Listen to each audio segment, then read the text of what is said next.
most common questions we receive from our clients is what happens if I can't pay my premium? In this episode, we discuss the different ways a policy can pay for itself and what options make the most sense depending on your circumstances. She's Holly, and she helps people find financial freedom. He's Nate. He makes sense out of money. This is Dollars and Nonsense. If you follow the herd, you will be slaughtered. All right. Well, today we're going to tackle really a common question that we get, something that goes through almost everyone's mind, I think, at some point in their infinite banking journey, which is, hey, what should I do if I can't pay a premium? Or maybe even I no longer want to put a premium in. And I guess that would be a question too, Holly, like how long do we normally want to be putting money into premium and so forth? So really this podcast is going to be focused on how does a policy pay for itself? How long do we typically pay premium? How should we consider premiums? And then what are the options if I do need the policy to pay for itself? It's kind of where we're going to direct this.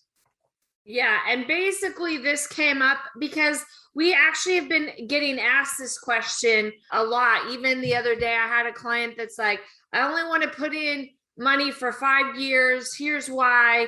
And then I don't want to have to put anything else in. Can I do that? No. Part of it is trying to get also maybe how long you're paying what we call that base premium. The lowest amount possible of base premium also means it doesn't generate as much dividends or return in the compounding because there's less money compounding, I should say. So could we do it this way? We could do it if we change some stuff, but not for 5 years. There was a longer term of period that had to take place other than just paying a premium for 5 years. Right. So I think one thing that always needs to be said is we talk about premium. To actually practice infinite banking, you have to see premium as a deposit to begin with.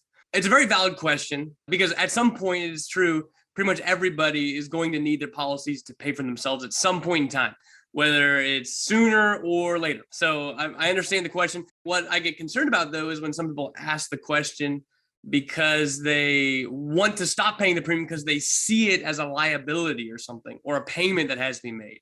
My recommendation to you is, how long do I have to pay a premium? As long as you possibly can. You want to be putting as much money as possible into a policy. That's the whole thing we're out here to do, because money has to reside somewhere.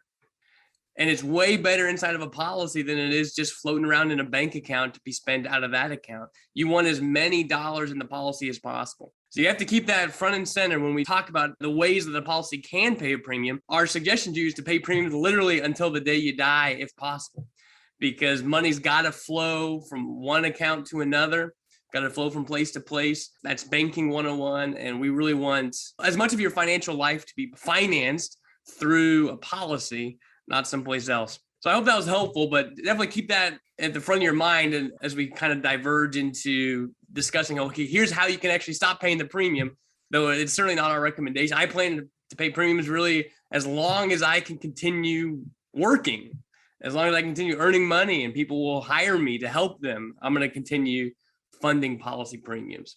Well, and I think, Nate, that question too is not just how long do I have to pay the premium, but we have to, until you do see it as deposits, we've never made too many deposits into our own bank accounts. And so if you see them as deposits and not payments, it changes that mindset, as well as the fact of you need money to live.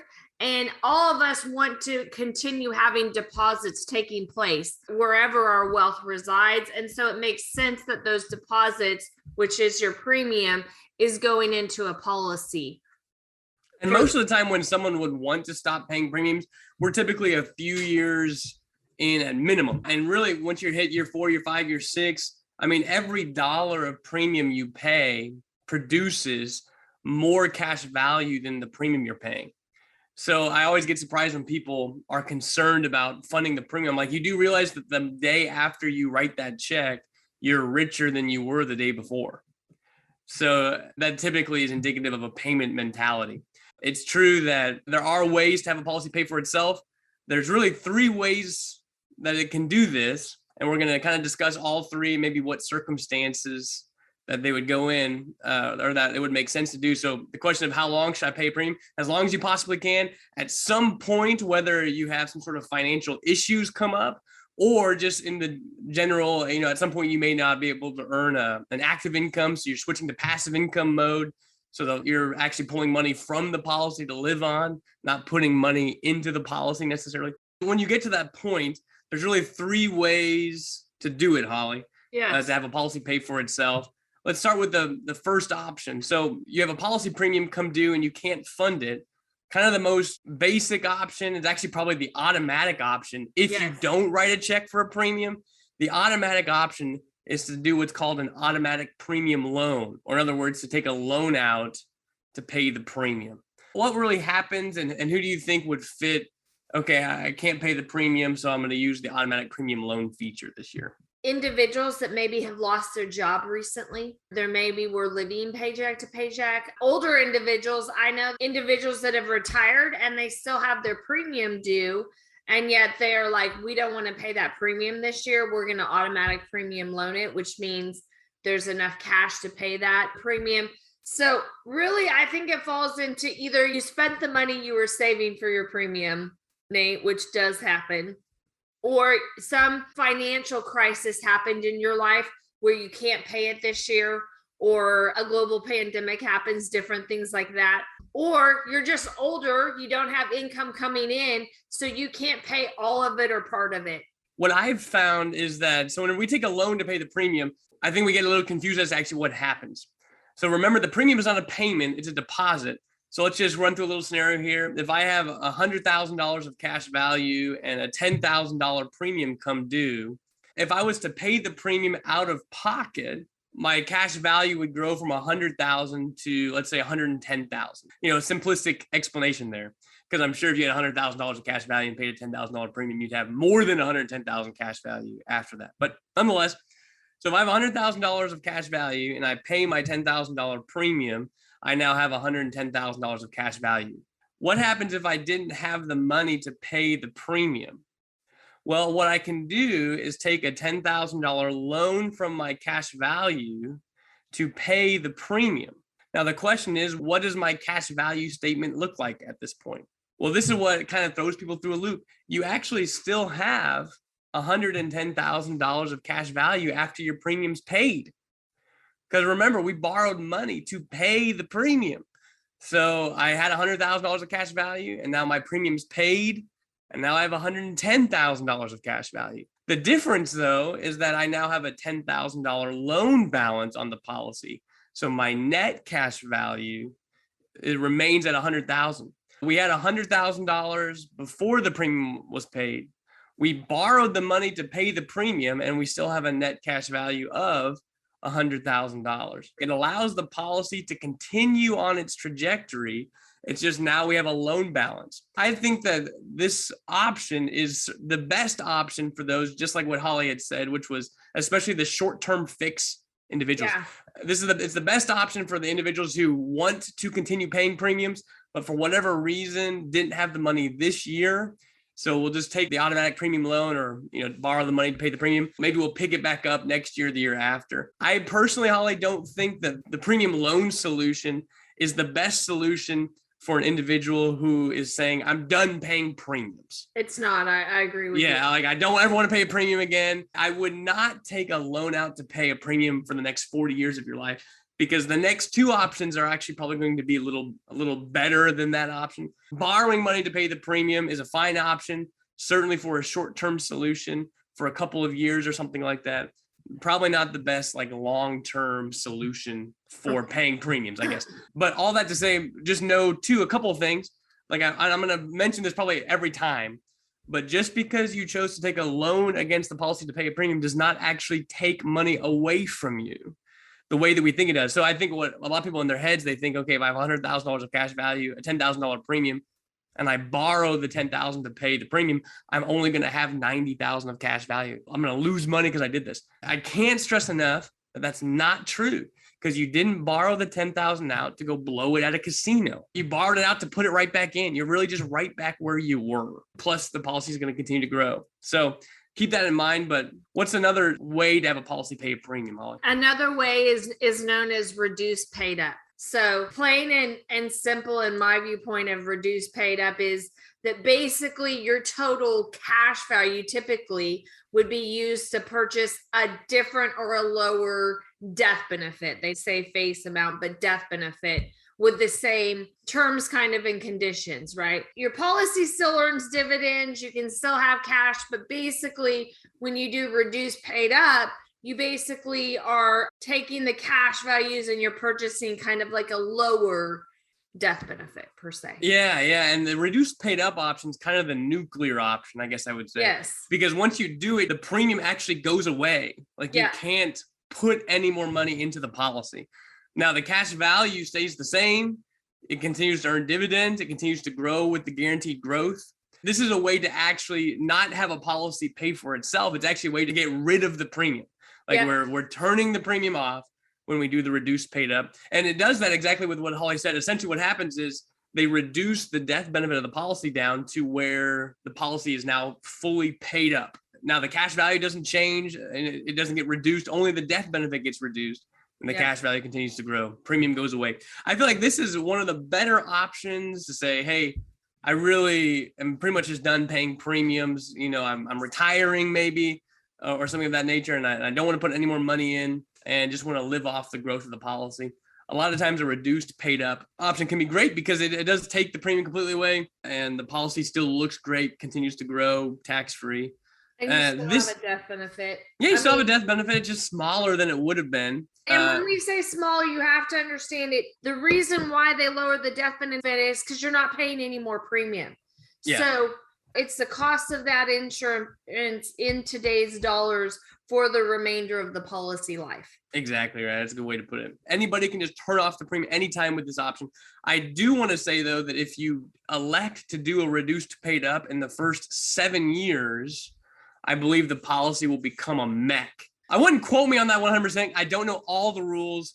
Just from what I've been told, you don't really want to choose this option in the first 7 years of the policy life, because I think that will cause it to fail the 7-pay test, which is the mech test. I'm pretty sure you're correct on this. Yeah, there could be times that it would be fine. I'm just not aware of them. I just know that typically we would say don't do the reduced paid up option in the first 7 years of the policy life. In the first 7 years, you'd want to do the automatic premium loan or something of that nature to cover the premium. Are you still stuck in insecurity and uncertainty? Do you want to feel like a financial genius and confident about your future? Holly and Nate have prepared something exclusively for Dollars and Nonsense listeners. It's called the Secret Banking Masterclass. You can gain free access to this course by visiting livingwealth.com/secretbanking. That's secret banking, all one word.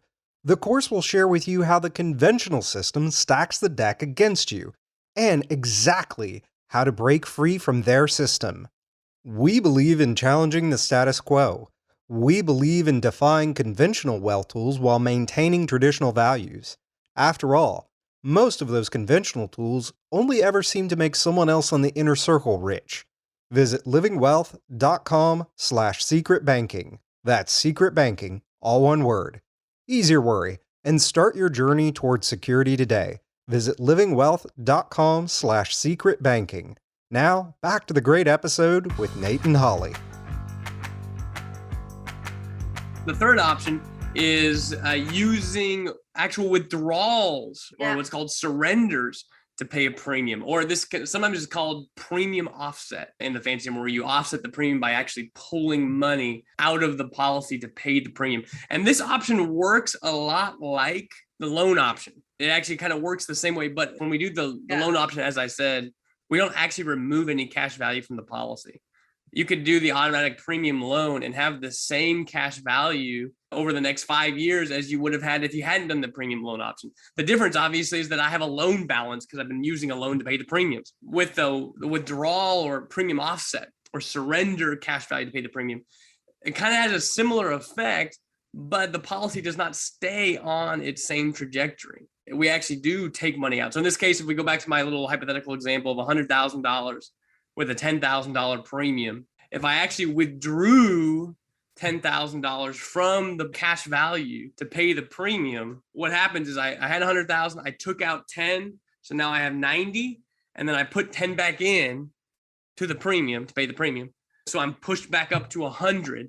So here I am, I'm sitting at $100,000 of cash value, and I don't have a loan balance on my policy. Now notice when I did the loan option, I actually had 100,000 of cash value. I borrowed 10,000 to pay the premium, which then pumped my cash value up to 110,000, but I had a $10,000 loan balance. So my net cash value was 100,000. I guess what I'm trying to say is the loan option and the withdrawal option really work very similarly. One of them actually does change the future. So the loan one is preferred if we're going to pick up the premium again.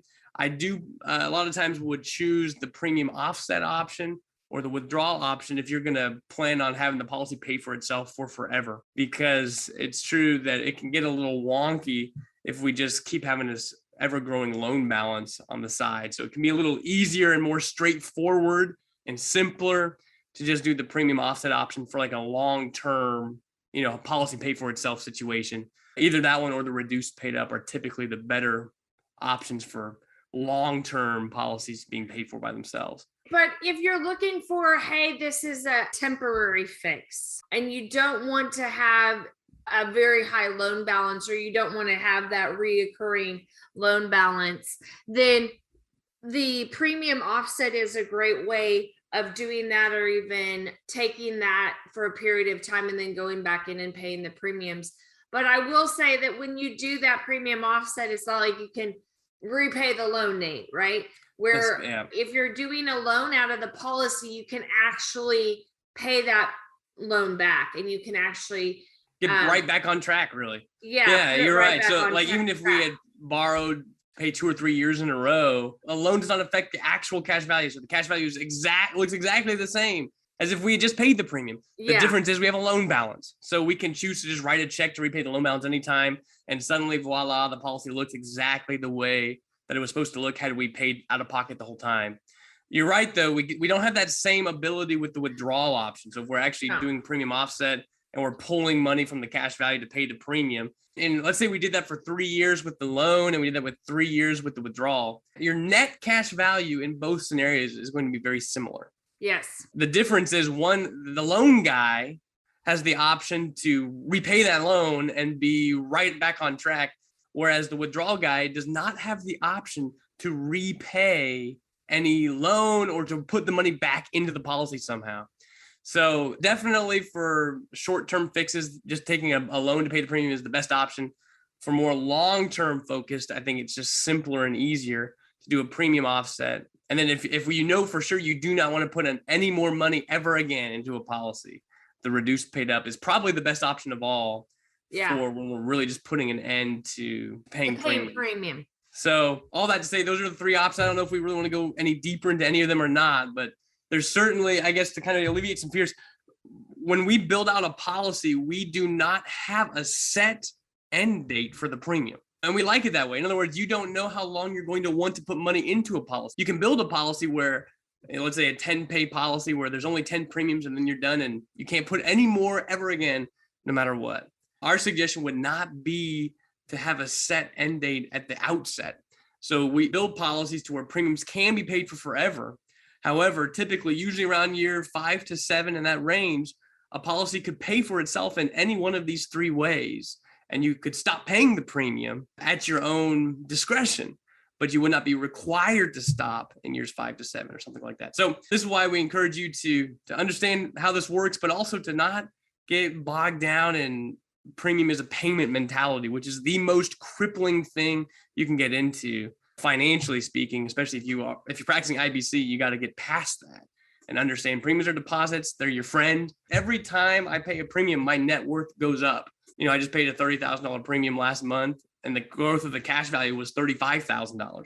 So I literally made $5,000 that month tax-free. I was excited to pay it. So I hope you guys catch this. We're excited to pay it, but there are options to have it pay for itself if need be. So especially if you can, or wherever your situation is, know you guys have options And that's when you reach out and you talk to somebody to really determine what is the best option for you at this point in time. Because it's not just, well, this is the option right now, but it also depends on what you want to do in the future and where you want to go in the future as well, which one you pick and why you select it. Exactly right. So there's 3 options: borrowing money to pay the premium, withdrawing money to pay the premium. Those 2 are kind of similar. The loan option is the best option, especially for a short-term fix. The withdrawal option is a little bit better for, a longer term or an offsetting the premium for the rest of the life of the policy. The last option is the reduced paid up option, which actually turns off the premium completely, takes it away by reducing the death benefit down to a level where the policy is now completely paid up, premium's gone, cash value stayed the same, continues to grow, continues to earn dividends. It's the nuclear option because once you do it, you can't put another dime in. You're kind of setting up. It doesn't mean it won't grow. I'm just saying you can't actually contribute any more money to it. So it's kind of the last resort option for people who are pretty darn sure that they won't be able to put any more money in, maybe closer to retirement or something like that. So those are the 3 options. If you need more advice from us, feel free to reach out and discuss. We're happy to dive in a little more detail. With that being said, this has been Dollars and Nonsense. If you follow the herd, you will get slaughtered. For free transcripts and resources, please visit livingwealth.com/E129. Dollars and Nonsense podcast listeners, one more thing before you go. Ease your worry and start your journey towards security today. Visit livingwealth.com/secretbanking. You'll gain instant free access to the special 1-hour course Holly and Nate made for you. Again, that's livingwealth.com/secretbanking.